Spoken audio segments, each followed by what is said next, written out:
अस्सलामुअलैकुम students, welcome back to my channel English with Fatima. So students, अगर मैं आप सबसे ये कहूँ, क्या हमने चाय पी ली है? क्या आपको इस सेंटेंस की समझ आई? Have we taken the tea? यहाँ पे कोई पंक्चुएशन मार्क है? बिल्कुल नहीं। इस सेंटेंस का क्या मतलब बन रहा है? क्या मैं इसमें बता रही हूँ कि हमने चाय पी ली है, या मैं पूछ रही हूँ? बिकॉज हैव भी मैंने स्टार्ट में लगा दिया, मैंने कोई पंक्चुएशन मार्क भी नहीं लगाया। इसी तरह अगर मैं आपको कहूँ चलो अनाया खाएं, तो क्या आपको इसकी कोई समझ आई कि मैं कह रही हूँ लेट्स ईट अनाया, यानी क्या अनाया को खाएं? गाइस, इसी तरह बहुत सारे सेंटेंसेस होते हैं जिनकी कोई सेंस नहीं बनती, they don't make any sense, just because कि उनमें कोई ना कोई पंक्चुएशन मार्क मिसिंग होता है। तो जब उनमें पंक्चुएशन मार्क्स मिसिंग होंगे तो जुमले की कोई सेंस नहीं बनती। अब इन्हीं दो जुमलों को अगर हम दोबारा देखें, जैसे मैंने आपसे कहा have we taken the tea, यहाँ पे जस्ट एंड पे एक क्वेश्चन मार्क जो कि एक पंक्चुएशन मार्क है, ये मिस होने की वजह से हम पूरा जुमला नहीं समझ पाए। स्टूडेंट्स, ये है पंक्चुएशन मार्क्स की वर्थ। मैंने आपसे कहा लेट्स ईट अनाया, चूंकि इसमें मैंने कोई पंक्चुएशन मार्क नहीं लगाया, मैंने लेट्स के बाद कोई कोमा नहीं लगाया, इसकी वजह से जुमले का मतलब ही समझ नहीं आया। हम सब कंफ्यूज हो गए ना, वी ऑल गॉट कंफ्यूज्ड कि अब इसका क्या मतलब है कि क्या अनाया को खाएं या क्या अनाया खाएं। स्टूडेंट्स, ये है पंक्चुएशन मार्क्स की इंपॉर्टेंस, कि अगर ये किसी सेंटेंस में यूज ना किए जाएं तो उस सेंटेंस को आप क्लियरली अंडरस्टैंड कर ही नहीं सकते। Students, this is what we are going to talk about in today's video. आज की वीडियो में हम इसी चीज को, यानी इन पंक्चुएशन मार्क्स को ही क्लियर करेंगे। स्टूडेंट्स, ये ग्रामर का एक बहुत ही बेसिक सा पार्ट है, लेकिन बहुत इंपॉर्टेंट है। Especially it's essential for clear writing, ठीक है? And by the end of this video you will know exactly how to use them. आपको इंशाल्लाह इस वीडियो के एंड तक पता चल जाएगा कि हमें बेसिक पंक्चुएशन मार्क्स किस तरह लगाने हैं, right? So stay with me till the end and don't forget to like, share and subscribe. So let's dive in. So students, मैं सारे पंक्चुएशन मार्क्स की बहुत ज़्यादा डेप्थ में नहीं जाऊंगी, ठीक है? मैं उनको वन लाइन डेफिनेशन और वन एग्जाम्पल या may be more than one example से जो है वो मैं आपको क्लियर करूंगी। स्टार्ट करते हैं। सबसे पहला पंक्चुएशन मार्क। सबसे पहला punctuation mark that I have over here is period. इसके साथ मैंने इसका जो एक साइन होता है वो भी मैंने शो कर दिया है, ठीक है? पीरियड कहाँ यूज होता है? It is used eight the end of any statement. किसी भी स्टेटमेंट के एंड पे हम पंक्चुएशन मार्क जो है ये पीरियड यूज करते हैं, यानी ये किसी जुमले के आखिर में इस्तेमाल होता है जब आप एक बात कंप्लीट खत्म कर चुके हों। ओके स्टूडेंट्स, यहाँ पे मैं दोबारा रिपीट करती हूँ, ये पीरियड है ये यूज होता है eight the end of a statement, ठीक है? जब आप कोई बात खत्म कर चुके हो। फॉर एग्जाम्पल, अगर मैंने आपको कहना हो today I learned how to use a period in a sentence, आज मैंने सीखा कि एक सेंटेंस में पीरियड को किस तरह से यूज करते हैं। ये मैंने आपको एक बात बताई, मेरी बात खत्म हो गई तो मैंने यहाँ पे ये डॉट यानी पीरियड लगा दिया। जब आपकी बात खत्म हो जाए ना तो वहां पे हम पीरियड का यूज करते हैं। होप सो कि स्टूडेंट्स ये आपको समझ आ रहा है, राइट? स्टूडेंट्स, अब देख लेते हैं कि कोमा को हम बेसिकली कहाँ पे यूज करते हैं। कोमा यूज होता है टू सेपरेट फ्रेजेस और आइटम्स इन अ लिस्ट।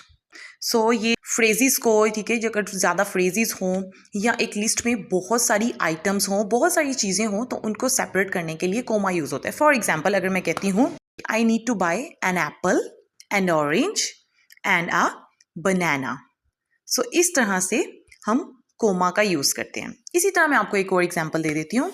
अगर मुझे कहना हो, किसी के बारे में बताना हो कि वो बहुत काइंड, ज़हीन और मेहनती है, तो चूंकि मैंने उसके बारे में पूरी एक लिस्ट ही बता दी ना, उसकी मैं काफ़ी क्वालिटीज़ बता रही हूँ। इन चीज़ों को सेपरेट करने के लिए मैं कोमा यूज़ करूँगी। She is kind, intelligent and hard working. Hope so कि कोमा का यूज आपको समझ में आ गया।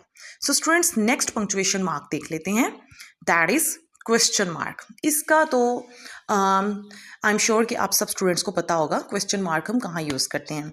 So question mark obviously question पूछने के लिए यूज़ होते हैं. फॉर एग्जांपल अगर मुझे किसी से पूछना हो can you help me carry in this box, क्या तुम ये बॉक्स अंदर ले जाने में मेरी हेल्प कर सकते हो, ठीक है. या कैन यू डू दिस, क्या तुम ये कर सकते हो. और इसी तरह वेयर डू यू लिव, तुम कहाँ रहते हो.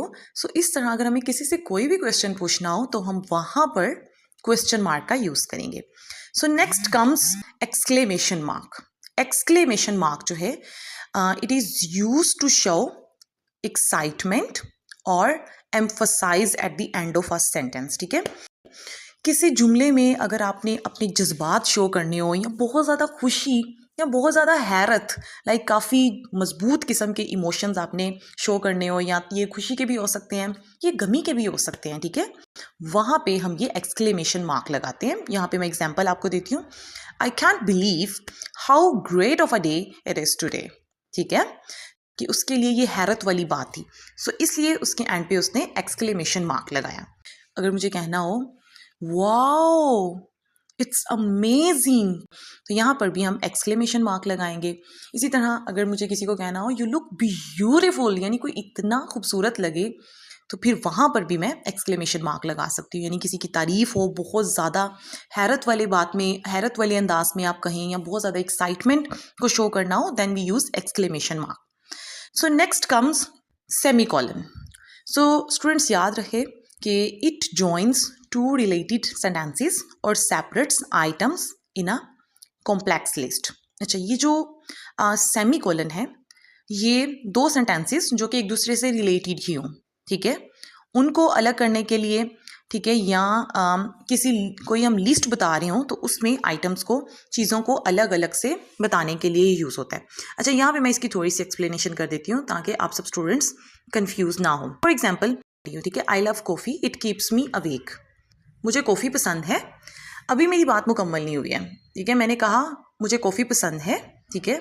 अगर मैं आगे इसका कोई बेनिफिट बताना शुरू कर दूँ, इट कीप्स मी अवेक, ठीक है, ये मुझे जगाए रखती है, तो ये एक मैंने चीज़ के बारे में मज़ीद डिटेल बताई, ठीक है. बात हो रही है, दोनों जुमले एक दूसरे से मिलते जुलते हैं, दोनों ही एक दूसरे से रिलेट करते हैं. तो ऐसे दो जुमले, ठीक है, जो एक दूसरे से रिलेट करें, उनको, उनके दरमियान हम ये सेमीकोलन लगाते हैं. अगर मुझे कहना हो शी वॉज टायर्ड, वो थकी हुई थी, हाउएवर शी कंटिन्यूड वर्किंग, ठीक है, वो बहुत थकी हुई थी, ताहम उसने काम जारी रखा, ठीक है. तो यहाँ पे मैं एक बात बता रही हूँ, फिर उसके बारे में मैं थोड़ी और वजाहत दे रही हूँ, ठीक है. उसी एक बात, यानी बात मुकम्मल नहीं हुई है अभी, उसकी मैं मज़ीद वजाहत दे रही हूँ. तो इस तरह के सेंटेंसेस में जो एक दूसरे से रिलेट कर रहे हो, वहाँ पर भी हम ये सेमीकोलन यूज़ करेंगे. होप सो के it's clear to you. Okay, so students, next आता है ellipsis. It shows missing words और अ पॉज, ठीक है. फॉर एग्जाम्पल कि आई वॉज थिंकिंग, अब मैंने यहाँ पर बात अधूरी छोड़ दी, मैंने वर्ड्स मिस कर दिए हैं, ठीक है. सो इस तरह के सेंटेंसेस जहाँ पे मिसिंग वर्ड्स आएँ, ठीक है, या कोई पॉज हम लें, I was thinking maybe we should go, so ये दरमियान में इस तरह का जब पॉज आए तो वहाँ पर हम ये एलिप्सिस यूज़ करते हैं. इसी तरह अगर मुझे कहना हो कि she started to say something but then she stopped, ठीक है, तो मैंने लाइक दरमियान में एक पॉज लिया. तो इस पॉज को हम एलिप्सिस से जो है वो एक्सप्रेस करेंगे राइटिंग में. ऑब्वियसली बोलने के दौरान तो हम ये पंक्चुएशन मार्क्स यूज़ भी नहीं करते. सो यहाँ पे मैं एलिप्सिस का यूज़ करूँगी, ठीक है, दरमियान में. So students, this is how we use ellipsis. Hopes okay, ये भी आप सब स्टूडेंट्स को क्लियर हो गया. Next comes dash. Actually it adds extra information और क्रिएट्स अ पॉज, ठीक है. कोई एक्स्ट्रा इंफॉर्मेशन हमें ऐड करनी हो, या हमें कोई पॉज लेना हो, जहाँ जैसे यहाँ पे एग्जांपल भी दी गई है कि she finally arrived after 2 hours of waiting. For example मैं आपको कुछ और एग्जाम्पल्स अगर दूँ, he was the best player, no doubt about it. ये नो डाउट अबाउट इट जो मैंने कहा, ये एक एक्स्ट्रा इन्फॉर्मेशन है जो मैंने ऐड की, ठीक है. सो इस इंफॉर्मेशन की ज़रूरत नहीं थी, ये एक इजाफी मालूमात थी, एक्स्ट्रा इन्फॉर्मेशन थी. सो इसके लिए हम यहाँ पर डैश यूज़ करेंगे. मैं अगर कहना चाहूँ द वेदर वॉज परफेक्ट, ठीक है, और यहाँ तक बात तो मेरी कंप्लीट हो गई है, लेकिन मैं अगर कोई एक्स्ट्रा इन्फॉर्मेशन ऐड करना चाहूँ कि sunny and warm, like the weather was perfect, फिर मैं रुक गई हूँ, फिर मैंने कहा सनी एंड वार्म, ठीक है, यानी धूप थी और गर्म था मौसम। तो ये एक एक्स्ट्रा इन्फॉर्मेशन थी जो मैंने ऐड की। इस इन्फॉर्मेशन को अलग करने के लिए हम यहाँ पर डैश का यूज़ करेंगे। Now comes apostrophe. अपोस्ट्रोफी जो है, इसका साइन आपने यहाँ देखा होगा, बेसिकली यूज़ होता है पोजेशन को शो करने के लिए, ठीक है। इसके मैं दो यूज़, मेन जो है वो दो यूज़ ज़्यादातर होते हैं। एक पोजेशन को, ठीक है, यानी किसी चीज़ की मलकियत को शो करना हो, जैसे यहाँ पे है एग्जाम्पल कि allies new box of markers had 50 different colours. Allies, अब यहाँ पे अली के साथ अपोस्ट्रोफी लगाया गया, देन एस, ठीक है। इसका मतलब है कि अलीज यानी अली की, अली का, कोई चीज़ अली की मलकियत है। Allies new box of markers, यानी जो मार्कर्स का नया बॉक्स था अली का। अलीज एस लगाया जो हमने अपोस्ट्रोफी लगा के, ये अली की मलकियत को शो कर रहा है, उसकी पोजीशन को शो कर रहा है, ठीक है, possession. Allies new box of markers had 50 different colours, ठीक है। अली का जो मार्कर्स का नया बॉक्स था उसमें 50 डिफरेंट कलर्स थे। सो अपोस्ट्रोफी बेसिकली हम पोजेशन को शो करने के लिए भी यूज़ करते हैं, कॉन्ट्रैक्शंस में भी इसका यूज़ आता है। फॉर एग्जाम्पल अगर मुझे कहना हो, ठीक है, आई कैंट कम, मैं नहीं आ सकती, सो ये कैंट जो है ये एक कॉन्ट्रैक्शन है कैन नॉट की। सो कॉन्ट्रैक्शंस में भी हम अपोस्ट्रोफी एस लगाते हैं। कुछ और एग्जाम्पल्स मैं आपको दे देती हूँ। अगर मुझे कहना हो दिस इज साराज बुक, तो साराज यानी अपोस्ट्रोफी एस लगाया मैंने, जिसका मतलब है कि सारा की, यानी सारा की मलकियत शो हो रही है, दिस इज साराज बुक। इसी तरह that's my bag. So next comes hyphen. इसका साइन मैंने यहाँ पे शो कर दिया है और इसका यूज़ क्या है ये देख लेते हैं। So students, it joins words और पार्ट्स ऑफ वर्ड्स, ठीक है।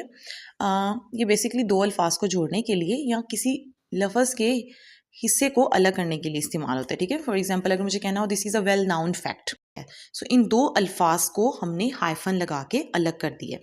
इसी तरह अगर मुझे कहना हो she is my mother in law, so इस तरह के जो वर्ड्स होते हैं, ठीक है, इनको सेपरेट करने के लिए हम हाइफन का यूज़ करते हैं, ठीक है। इसी तरह अगर मुझे कहना हो he bought a 5 year old car, so ये 5 year old, ये पूरा हमने एक हिसाब का जोड़ कर एक वर्ड बना दिया है। सो इसके हमने 3 हिस्से कर दिए 5 year old, तो इनको हम हाइफन लगा के सेपरेट करेंगे। सो इस तरह के बहुत सारे वर्ड्स होते हैं जिनमें हाइफन लगा होता है, ठीक है। सो होप्स ओके ये भी आपको क्लियर है। So students, that's all about today's video and now you know all punctuation marks and how to use them with examples, ठीक है। अब आपको उम्मीद है पता चल गया होगा कि सारे जो punctuation marks हैं उनको किस तरह यूज़ करना है, ठीक है। एग्जाम्पल्स के साथ आपको क्लियर हो गया होगा। Hope this video made punctuation easy for you and let me know in the comments which punctuation mark you use the most, ठीक है। मुझे ज़रूर बताइएगा कॉमेंट्स में कि कौन सा punctuation mark है जो आपको ज़्यादा ईजी लगता है और जो आप बहुत ज़्यादा यूज़ करते हैं राइटिंग में। So don't forget to like this video, share it with your friends and subscribe to my channel for more English lessons. So students, video को ज़रूर लाइक कीजिए and see you in the next video. Bye.